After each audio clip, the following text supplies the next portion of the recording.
kunnafoni min bɛ di nansarakan na o bɛna yɛlɛma aw ye todunkan na a bɛna lase aw ma Seydou Sila maraka fama fɛ sabula kunnafoni sɔrɔbaliya o ye kunnasiri ye. Aw bisimila maraka fama ka journal Bambara kɛnɛ kan bidonya in na tarata juin kalo tile 12 san 2018 a labɛn bɛ fasirijɛkulu maaw fɛ a bɛna lase a balimakɛ Seydou Sila maraka fama fɛ Ibrahim Lam k'ale to suya kɔlɛ la kunnafoni bakurubaw filɛ.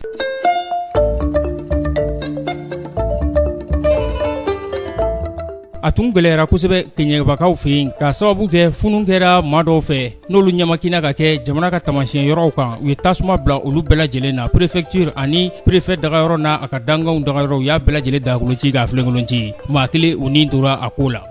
dɔgɔkun kunfurancɛ tɛmɛlen a gɛlɛyara kosɛbɛ wolomasiri taabaw bolo ka sababu kɛ maa 8 olu bɔnɛna u ni na jamanaden kannabilalen kelen wolomasiri taaba 7 mugujugutila jatigɛwale kɛbɔ olu ka fan fɛ maa 13 olu fara. L'Américain ka cakɛyɔrɔ min bɛ OSIWA ani kɛnyɛrɛye cakɛyɔrɔ min bɛ ONG ORFAD olu ye ɲɛdama sɛbɛn 2 k'o dankɛnɛmaya k'o yira dɔnkibaru ɲininaw la a kɛra ntɛnɛndon juin kalo tile 11 san 2018 direction nationale des affaires judiciaires et du sceau Banangabugu la.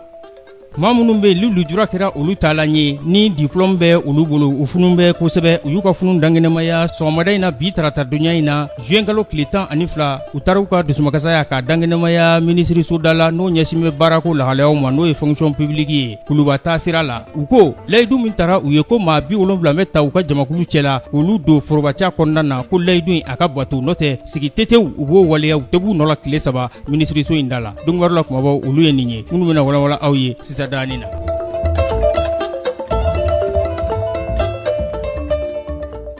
An bɔra k'a fɔ sisan keɲɛbakaw fɛ yen a gɛlɛyara kosɛbɛ waati furancɛ tɛmɛlen na ka sababu kɛ funukɛra maa dɔw fɛ n'o ye baarakɛlaw ye sanubɔyɔrɔla Somilo n'u ko ma société minière de Lulu Gukoto o baarakɛlaw ani o ɲɛmaayaso olu de karila ɲɔgɔn na ka sababu kɛ o ɲɛmaayaso ye maa dɔw bolo bɔ ca la olu fununen ani keɲɛba funukɛnu olu ɲamakina ka kɛ préfecture kan u ye o jeni préfet dagayɔrɔ k'o jeni premier adjoint deuxième adjoint u y'olu ka so jeni ani député Boubacar Sissoko u y'o fana ka yɔrɔ jeni baarakɛla ninnu fununa kunnafoni disira dɔw y'a jira k'a fɔ u ye laɲini dɔw de kɛ u ka baaraw bɛ se ka nɔgɔya u bolo cogo min na ɲɛmaayaso fɛ o ma o bɔ a sira fɛ wa o tilara maa minnu ye o wulikajɔw kɛ k'olu gɛn ka bɔ baara la o funu de nana laban nin na wa ko yɛrɛ gɛlɛmayɔrɔ kɛra mun ye kalata tun bɛna kɛ keɲɛbakaw fɛ ni sɛbɛn min ye n'u ko ma ko carte d'électeur biométrique o bɛɛ lajɛlen jeni na.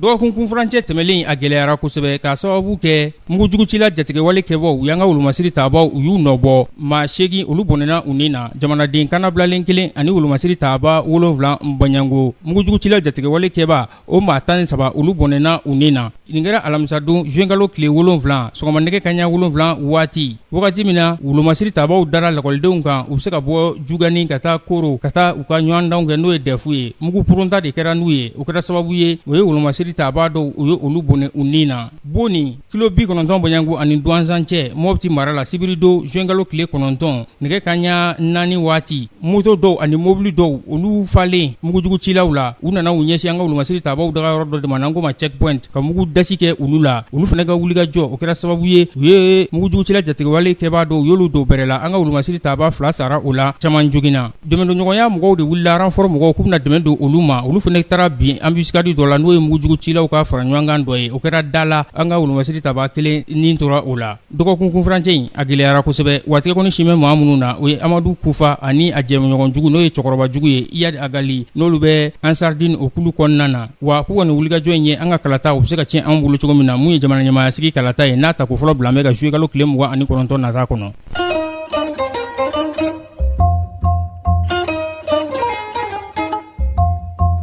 OSIWA n'o ye l'Américain ka cakɛyɔrɔ bolofara dɔ ye ani kɛnyɛrɛye cakɛyɔrɔ n'u ko ma ko ONG ORFAD olu ye ɲɛdama sɛbɛn 2 dankɛnɛmaya ɲɛdama sɛbɛn 2 min n'a bɛ dɔrɔgu tali ani sariya minnu kan ka waleya dɔrɔgu tali kɔni na o bɛ olu kofɔ ni ko OSIWA o de ye Organisation Open Society Initiative for West Africa ani ONG nationale min bɛ n'u ko ma Organisation pour la réflexion, la formation et l'éducation de la démocratie et au développement ORFAD olu de ye nin baara baara in kɛ u ye a ɲɛnama sɛbɛn a fila u y'a bɛɛ lajɛlen yira dongubɛrɛni naw la a kɛra tɛnɛndo juin tile 11 san 2018 a kɛra direction nationale des affaires judiciaires la ediso denage banangabugu la baarabolo in a bɛɛ lajɛlen a kɛra François Sangare ɲɛna ale ORFAD o directeur exécutif ye projet in coordinateur n'o ye Cheikh Layiko Tarawele ye ale bɛna ɲɛfɔli k'an ye a baarabolo sɛbɛn fila in na. Lasiri laɲini ye mun ye an ka kunnafonidilaw fɛ o ye ka kunnafoni di mɔgɔw ma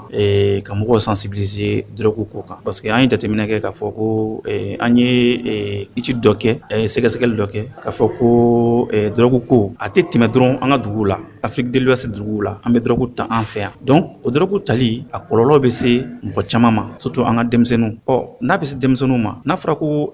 an ka sariya sɛbɛnw kɔnɔ a bɛɛ ye i ka mɔgɔ minɛ k'a datugu de alors que denmisɛnnin ninnu u mago tɛ datuguli dɔrɔn na donc u bɛ fɛ fana an bɛ fɛ k'u accompagner walasa u bɛ se ka bɔ drogue in kɔnɔ cogo min na journalistes ka weleli kun ye mun ye c'est pour que u ka se ka sensibilisation de parce que n'aw kumana faamuyali bɛ kɛ aw ka kumakan bɛ se yɔrɔ caman k'a fɔ an ka ɲɛmɔgɔw ɲɛna k'a fɔ ko drogue ko in an kana mɔgɔw bila kaso la dɔrɔn an ka centre dayɛlɛ walasa mɔgɔw bɛ se ka furakɛli kɛ cogo min na minnu bɛ se ka bɔ drogue la cogo min na donc aw wele kun ye o de bon bololabɛn sɛbɛn fɔlɔ o ye drogue yɛrɛ kasara sɛgɛsɛgɛli kɛra Sikaso dugu kɔnɔna la a bɛ kasara mun lase mɔgɔw ma an y'o sɛgɛsɛgɛliw kɛ donc o kasaraw kɔnɔna la an y'a ye k'a fɔ dɔw bɛ yen u ka furu sara dɔw bɛ yen u donna kaso la dɔw bɛ yen u ka mɔgɔ sara ou bien dɔw yɛrɛ kɛra kɛrɛfɛdenw ye ou bien dɔw yɛrɛ ka baara tiɲɛna ou bien dɔw ka école tiɲɛna donc an y'o kɛ Sikaso a y'a yira fana k'a fɔ an hakili tun t'a la ko drogue bɛ consommer cogo min na an y'a jateminɛ k'a fɔ a bɛ consommer kosɛbɛ yɛrɛ de dɔw b'a pikiri k'u yɛrɛ la dɔw bɛ a kunu sɛgɛsɛgɛli dɔn in o kɛra Mali yɛrɛ sariya bolo sariya siraw sɛbɛnw na drogue ko kun kan k'a lajɛ an ye fɛn dɔw ta convention dɔw ta depuis san 30 san 100 bɔ bi an ko olu kɔrɔla an tɛ se ka baara kɛ n'olu ye bilen an ka sariya bolo wɛrɛw ta mun bɛ se ka to minnu bɛ drogue ta minnu bɛ fɛ ka bɔ drogue yɛrɛ ta in kɔnɔ u bɛ se ka dɛmɛ cogo min na pour que u bɛ se ka bɔ drogue kɔnɔ cogo min na. N'aw ɲɛsinna Sikaso donc Sikaso ta ye mun ye parce que baarakɛyɔrɔ dɔ bɛ Sikaso olu de kɛra Mali bɛɛ kɔnɔ olu de kɛra baarakɛyɔrɔ fɔlɔ ye o ye ONG dɔ de ye an b'a fɔ ma ko Kenedugu Solidarité olu de kɛra baarakɛyɔrɔ fɔlɔ ye mun bɛ dɛmɛ don drogue talaw ye Mali kɔnɔ donc u y'a san 4 ye olu bɛ ɲɔgɔn fɛ u bɛ kunnafoni d'u ma u bɛ dɛmɛ don u la donc déjà donniw tun bɛ Sikaso donc o de y'a to an b'a fɔ k'an bɛ donni wɛrɛ ɲini donni bɛ yɔrɔ min na an bɛ taa sɛgɛsɛgɛli kɛ donc o de y'a to an taara sɛgɛsɛgɛli kɛ Sikaso Mali sariya tɛ foyi ye bi ka mɔgɔw minɛ o da c'est vrai que u bɛ fɛ ka changer dɔɔni k'a kɛ ka mɔgɔw ladon drogue talaw ladon mais an bɛ yɔrɔ min na bi u ye datuguli dɔrɔn de ye i minɛ ni drogue ye i bɛ k'a ta o i bɛ k'a feere o kelen de don i bɛ datugu de donc an ko o sariya an bɛ yɔrɔ min na bi o de man ɲi il faut que an k'a falen pour que an bɛ se ka mɔgɔw ladon cogo min na pour que mɔgɔw bɛ se ka bɔ a la. Nin tun ye coordinateur ye Cheikh Layiko Tarawele n'ale bɛ ONG ORFAD kɔnɔna na a tun bɛ ka ɲɛfɔli k'an ye sɛbɛn fila min bɔra k'a bin n'u ye a baarabolo kɛ k'a bin ko sɛbɛn fila min kɛra drogue ta ani sariyabolo minnu bɛ a lahalayaw kan ka ɲɛfɔli kɛ olu la.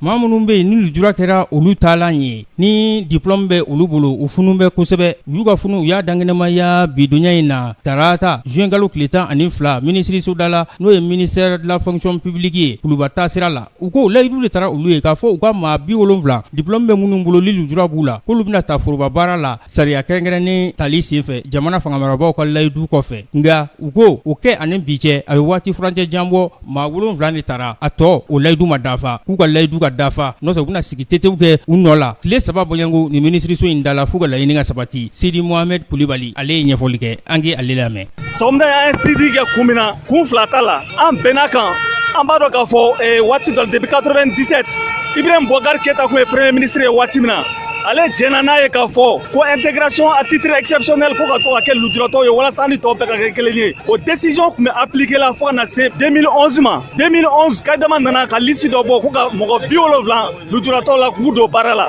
a y'a jateminɛ ka bɔ 2011 la fo ka na se bi ma o liste kelen de dalen don ministre joli nana kabi 2011 fo bi a si ma sɔn ka mɔgɔ 70 in ta k'u don baara la an ko an ma jɛn n'a ye janvier kalo ni tɛmɛnen na an ni madame Arakitala nana bɛn kuma na a ko an ma ko an sɔnna ko état ye erreur kɛ ko état kan ka di 70 ko k'a kɛ ko l'état est une continuité an ko an sɔnna donc an ye temps di Araki ma ka na se fo bi ma kalo 6 an filɛ o de la décision ye a ma appliqué an bɛna bɔ mun kalama tuguni an ɲɛ b'a la décision ye